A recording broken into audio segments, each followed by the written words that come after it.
And welcome once again, everyone, to the Sonya Dungee podcast, where conversation is always the essence of the soul. I am your host, Sonya Dungee, and yes, of course, still bringing that heat to the IG, Facebook, YouTube, and now TikTok streets. So, before we begin tonight, if you are receiving value, please do so in the comments. If you are able to relate, if you had a breakthrough or an aha moment, please let me know as well because it's important to me.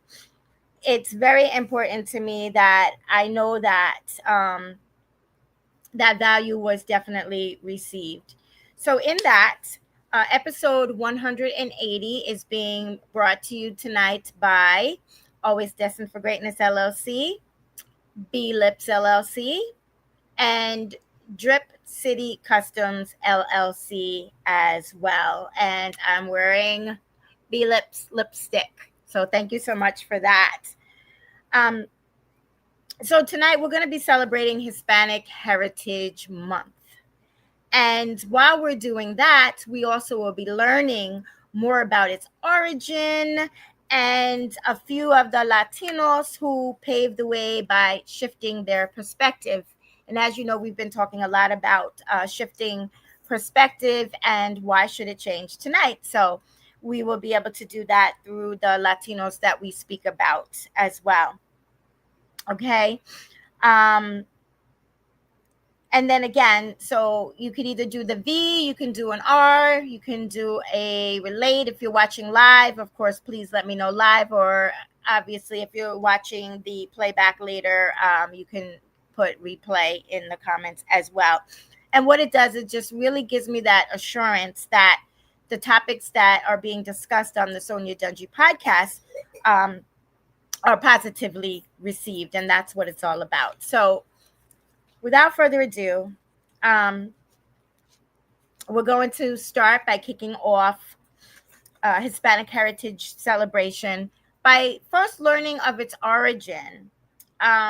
Some of you have heard, oh, it's the Hispanic, let me just put my, okay, here we go, I'm sorry. It's Hispanic Heritage Month, or it's National Hispanic Heritage Month, but we don't know what exactly it means. And so, I wanted to, big up my culture as I do my indigenous Native American culture. So I don't know if you can see, but let me see if I can show you. Let me see. So I'm wearing my Latina shirt today. So I'm repping with my Latina shirt. And of course, my regalia here. All right. So I'm also going to be popping back and forth in the comments to see what is going on there as well. So just bear with me while okay, good. So I can definitely see it. All right. One moment. Okay. So don't forget, when you are joining, I would like to know the geographic origin in which you are tuning in from. It's always important for me to know where you are tuning in from. I just love that. All right, so let's begin. So the National Hispanic Heritage Month, which is celebrated from September the 15th to October 15th here in the United States, it recognizes the influences of Hispanic culture to the nation's achievements, their history, their culture, and the contributions of the people of Spain, Mexico, the Caribbean, as we say, Caribbean, Central and South America, etc. Okay, so from its early origins here in the United States, it started out with Lyndon B. Johnson, and what he called was establishing Hispanic Heritage Week. So in the early stages, it was only a week long, And that was back in 1968. So then in 1989, which was 22 years later, then President Ronald Reagan, he extended the Hispanic Heritage Week for 30 days. So then it became a 30-day celebration. Okay. So in that, President George H.W. Bush issued the annual proclamation declaring September 15th to October 15th as a National Hispanic Heritage Month. Okay, so that was kind of recent. That was only in 1989. So we went from being a week to a month. Sound familiar? Well, it does. We'll talk about that during Black History Month. But anyway, so within the 30 days of celebrating Hispanic Heritage Month, it coincides with the independence of Costa Rica, El Salvador, Guatemala, Honduras, and Nicaragua. So all of those fall into the 30 days of the Hispanic Heritage Month. And it also is Mexico's independence from Spain, and that was on September the 16th, and also Chile on September the 18th. All right, so as you can see, we got a lot going on in this 1 month impact. So this evening, you will become more familiar with 3 Latinos who had a perspective mindset shift. And so they went on to make a more positive impact in the world. So again, for the last couple of weeks, we've been talking about perspective mindset, this shift. We went from more of a closed mindset to more of an opened mindset, fixed to the perspective. So we're going to continue on with that leading up to masterclass next week. All right, so the first person that I chose, and there are many, but I chose Sylvia Mendez, okay, because she had a very profound impact, at least I believe. And that was as an 8-year-old, now remember, I said 8-year-old, okay, so as an 8-year-old child, excuse me 1 second, I see that one of the platforms is saying that they have a technical difficulties that they're working on their end, has nothing to do with us.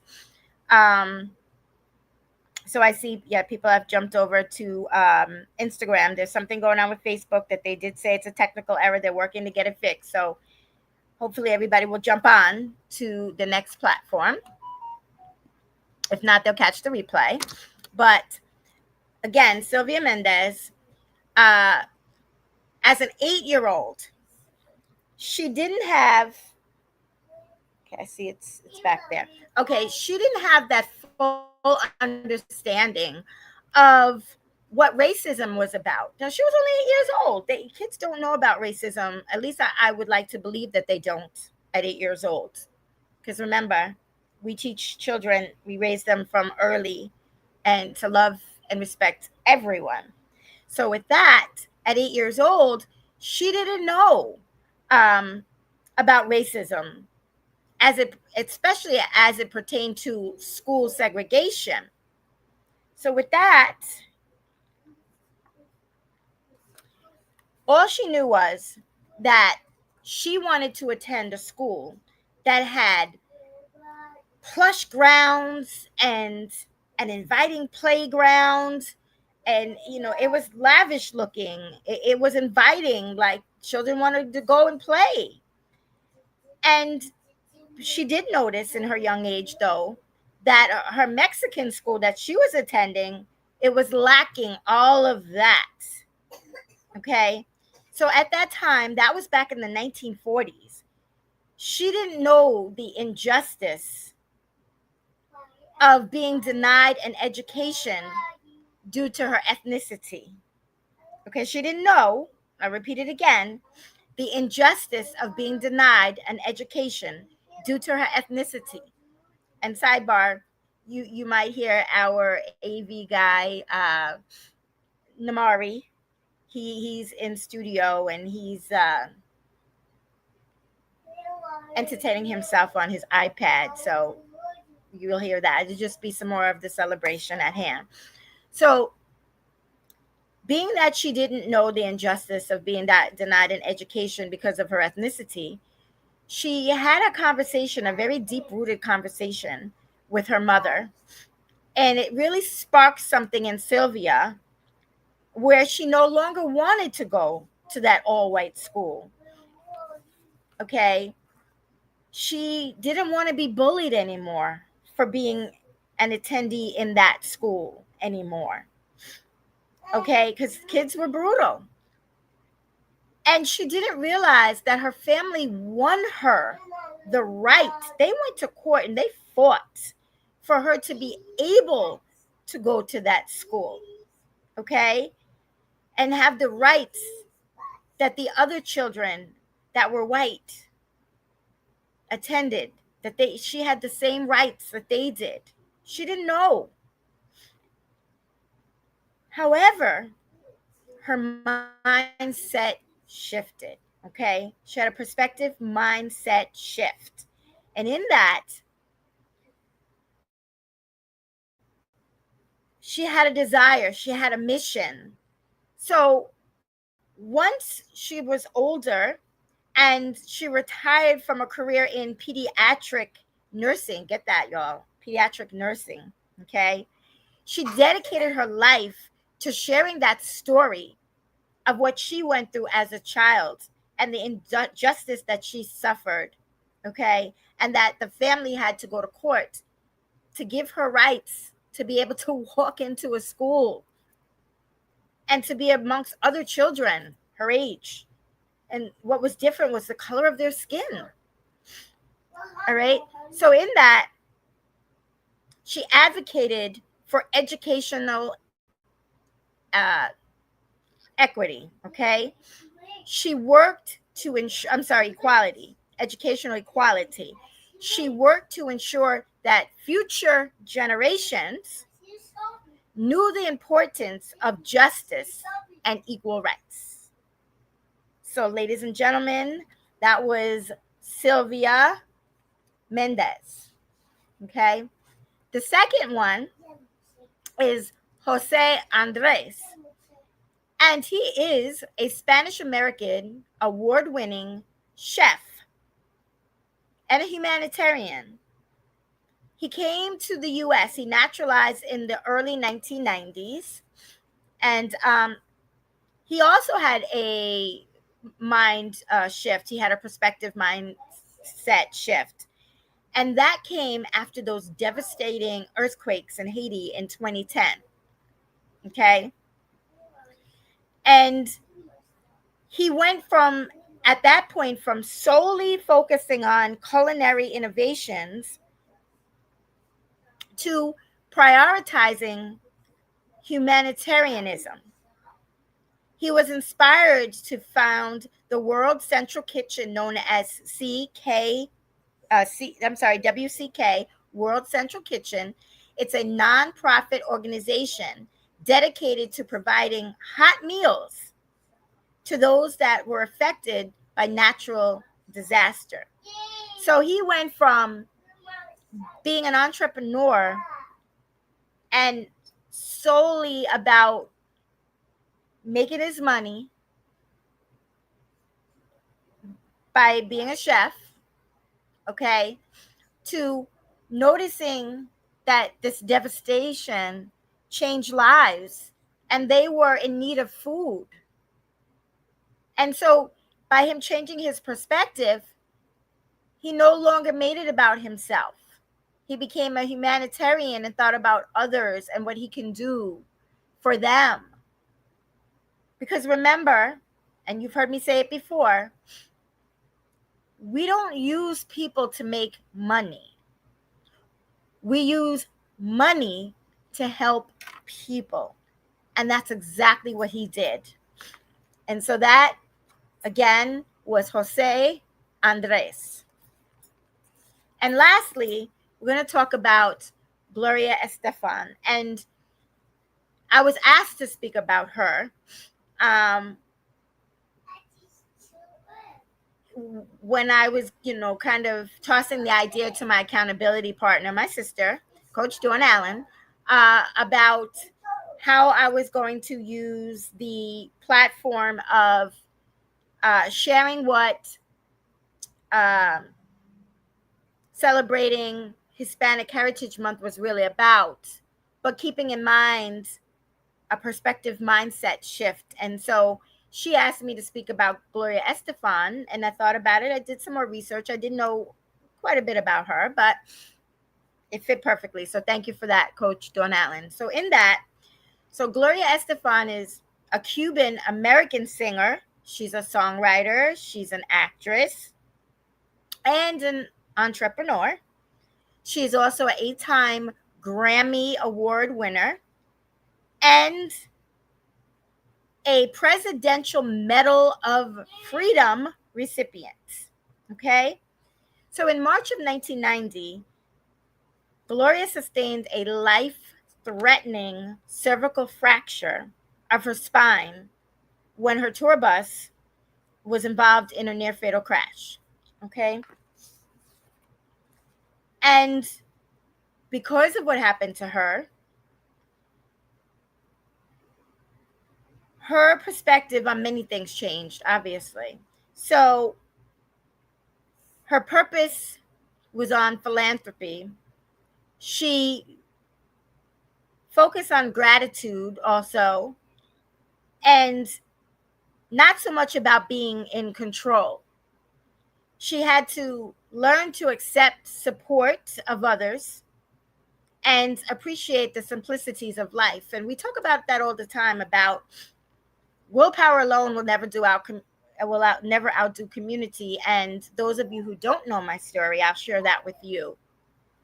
So my story actually started back on January 23rd of 1990. I'm sorry,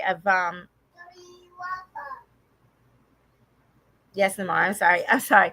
So my story actually happened on January 23rd of 2021, when reluctantly I found myself at my dad's bedside holding his left hand. And I say reluctantly because I knew what was to come and I didn't want it to happen.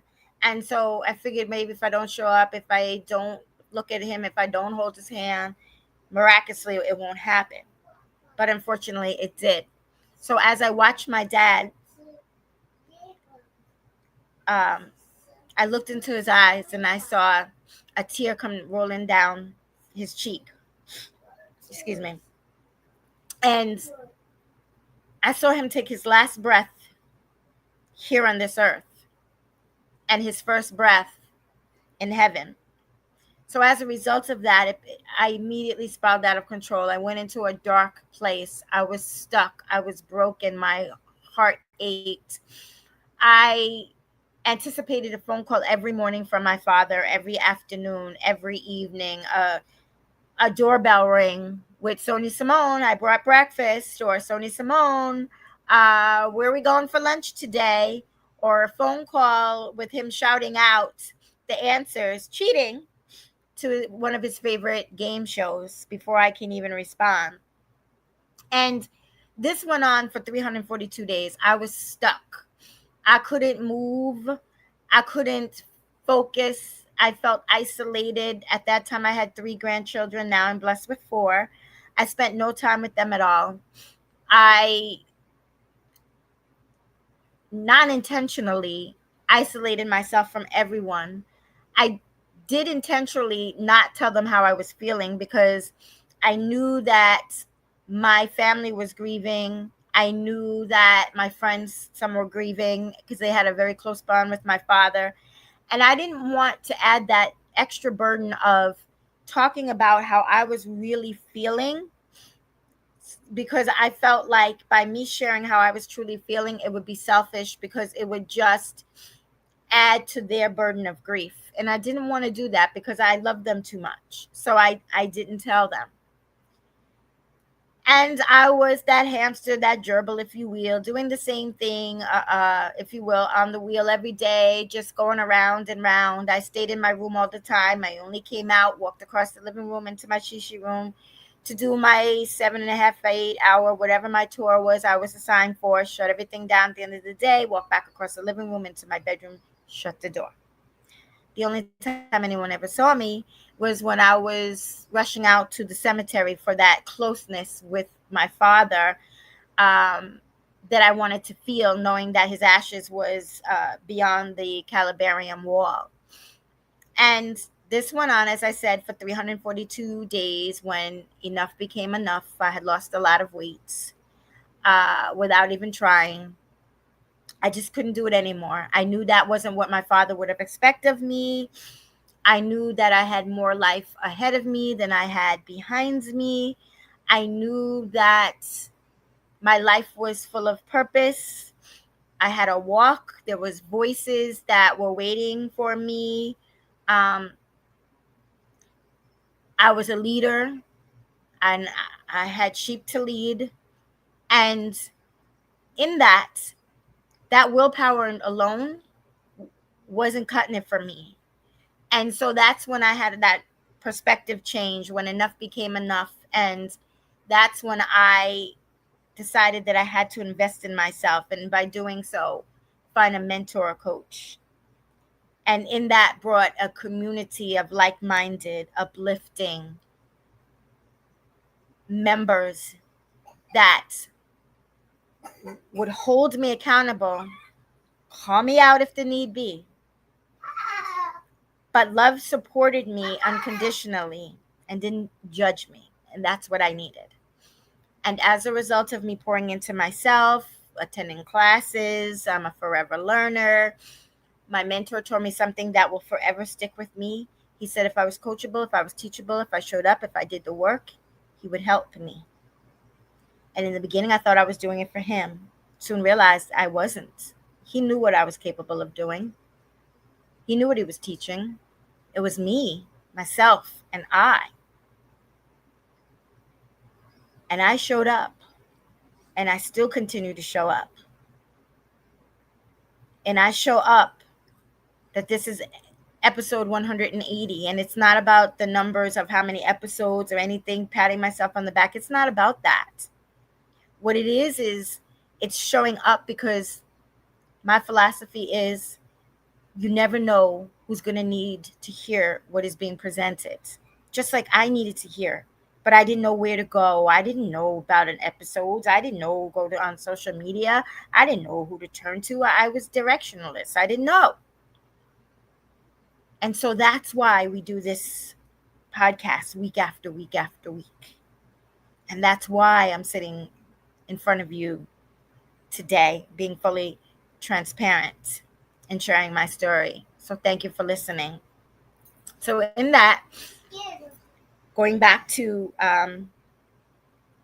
Gloria Estefan, okay, she too has a story to tell, just as Sylvia did, just as Jose did. And in that, she knew what it meant to be full of gratitude, okay, and leaning, as I said, excuse me, fighting a cold also, and leaning on a community, okay, and also having a deeper sense of purpose. And in that, as a philanthropist, she supports research in spinal cord injuries. So I truly believe that we go through things in life for a purpose. Proverbs 3:5-6. If we trust in the Lord with all our heart and we lean not on our own understanding, and in all our ways we acknowledge him, he will definitely direct our path, just as he did for me, just as he did for you. And if you're going in a storm, or if you're in a storm, or if you're coming out of a storm, know that this too shall pass. The grieving, you're always going to have grief. There's always going to be death. It's a part of life. We never forget about those that we have grieved for. We just find the strength when we're ready to move forward.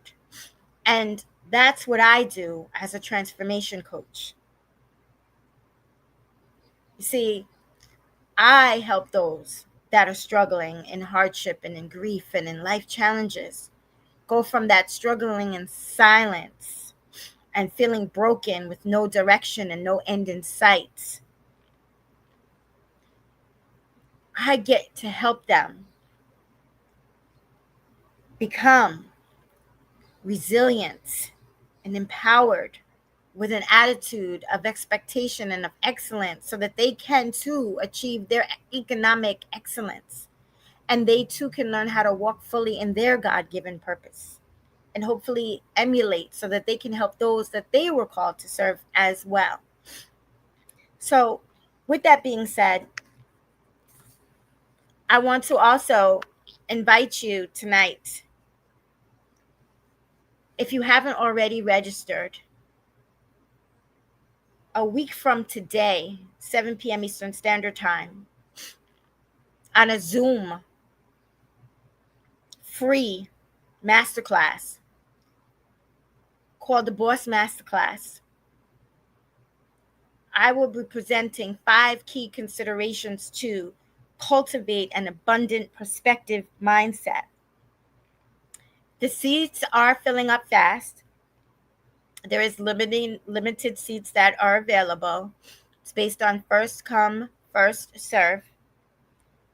I have posted in my bio the registration link. I will also post it after this live tonight. But again, why not register? We are at the end of the third quarter of 2025 already. We're already into autumn, fall, as you say. I can't believe there's leaves are falling. It's starting to get cold outside. That day, October 1st, will be the first day of the fourth quarter in the year. We all have goals. We all have dreams. At the beginning of the year, we all do the Happy New Year, New Year's resolution. I'm going to do this. I'm going to do that. I'm going to lose weight. I'm going to do this. I'm going to try my best. I'm going to do more. I'm going to be better. I'm going to achieve my goals, my dreams, all of that. And then the reality is we don't necessarily do that. We want to do that. We just don't know specifically how. So I am going to help you with just that. I will help you with just that by giving you those 5 key considerations to cultivate that abundant perspective mindset. And why wait till October the 1st? If you're serious about getting started, if you DM me tonight, the word change, I will send you my personal A Heart to Heart with Sonya calendar link. If you bring your draft, I will share with you my proven life blueprint system. And together, side by side, we can sit down and draw your life blueprint. I will do that for you. So with that being said, be safe, stay well. God bless you all. Keep celebrating Hispanic Heritage Month all the way till next month, October the 15th. And bye for now.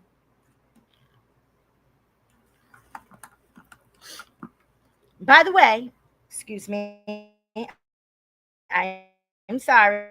Blame it on my cold. There are things, read them all because it's saying that there is an issue. But I do see you watching from Jacksonville, Florida. Thank you for that. Miami is in the house. I see Harlem in the house as well. Thank you. Thank you. Jumping over to the next platform as well. Forgive me. I never want to intentionally leave anyone out. I see Washington, D.C. has joined. Thank you so much. I see Jacksonville is in the building. Harlem is there as well. Thank you. You're great here on IG. Thank you so much. Nice. I love it. You know it. Thank you. Thank you. I see value has been received. Thank you. Thank you. You personally met her. She actually is a very humble lady. Absolutely. I don't know if you're referring to Sylvia or Gloria Estefan, but either way, absolutely. I see another member of Jacksonville has joined. Thank you so much.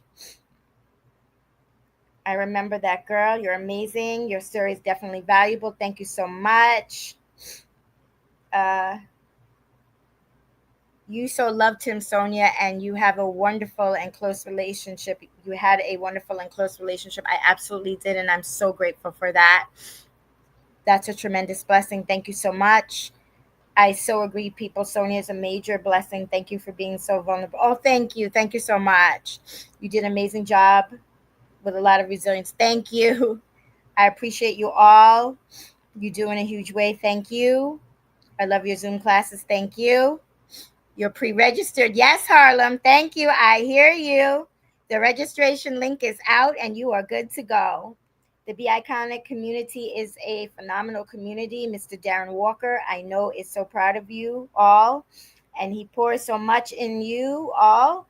And just had to say to all of the icons that Mr. Walker has helped to. Yes, absolutely. And I'm glad he is able to help you as well.